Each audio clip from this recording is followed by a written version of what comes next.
Time now to talk to a young woman whose sailing adventures we followed closely on our programme throughout June. Yes, the crowds came out in force to welcome para-athlete Jazz Turner back to Brighton last week after she completed a record-breaking solo voyage around the British Isles. After more than 2,000 miles, dozens of well-wishers, as well as her foster parents and her dog Phoebe, were all there to cheer her home.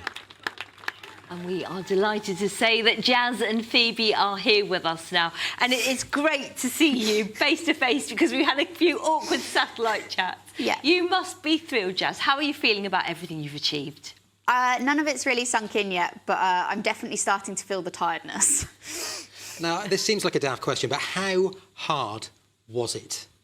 I think even with me anticipating the worst case scenario, it was harder than even I expected, to be honest. I don't think there's any way of really describing it. Try. It was the fact that, you know, for the 4 weeks, from the moment I left the dock to the moment I got back, I just could not switch off. You know, even when you're sleeping for your 15 minutes or your hour, you know, you're constantly on alert, looking for the next thing you're going to hit, the next wind shift, whatever it is, you're constantly on the go. So when I finally got back, it was like you let out a breath you didn't know you'd been holding. Because we were following your progress from the very beginning, and the start looked like it was a little bit of a nervy one. That kind of dot when we were following the app was going in all kinds of directions. Yeah, it was a really hard start because I had to go directly into the wind, so it meant I had to sail zigzag upwind, which meant I sailed a lot more distance than I needed to, so I couldn't go directly in where I wanted to go, which was very frustrating. And were there points where you thought, this is not going to plan, I don't think I'm going to be able to do this? Honestly, that first week, I didn't think we'd make it. I thought, you know, when everything was breaking, I was exhausted physically and emotionally. I really didn't think we'd make it to the end. So it's still a bit of a shock that I'm sat here. And you're sat here, of course, with Phoebe, your assistant dog, which kind of shows the fact that you have some mobility issues. What, in terms of changes and adaptations to the boat, did you need to go through before you started? Yeah, so the main issue is I can't really support myself very well using my legs because all my joints dislocate. So we designed a sort of strap system that would hold me into the side of the boat. We had loads of handholds so that I could pull myself around using my upper body. So my hands are completely destroyed from 4 weeks of bashing to pieces. And you did get lots of support, didn't you? And how did that help you? Did it help you on your way?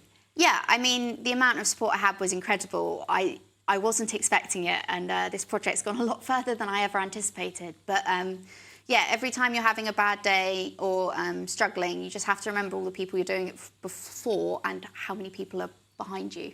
Now, I know you had highs and lows. One high that we enjoyed watching you achieve on social media was when you reached the sort of uppermost point of the journey. This is Muckle Flugger, which is essentially a rock off the north coast of Scotland. Can we just have a little listen to how you reacted to sort of passing that point? Have a look.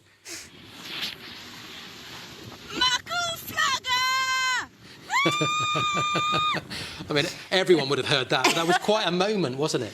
Yeah, it really was a moment. It was the turning point in my trip where I actually realised that this was no longer just a mad dream, an insane project. It was actually becoming a reality. It was a big moment for me. Thanks you, we now know this place exists. Yeah. A lot of people have said, oh, we didn't even know what it is, but now everybody knows what Muckle Flugger is.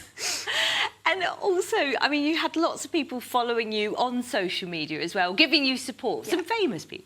Yeah, I mean, it was incredible to have the likes of Sir Ben Ainsley, Ellen MacArthur, Pip O'Hare, you know, sending me messages, especially because I'm just me, a little sailor from Seaford, and yeah, to have those big names behind me was insane. Now, we have to mention the low point, which was you, of course, right near the end, running aground near Folkestone. What happened?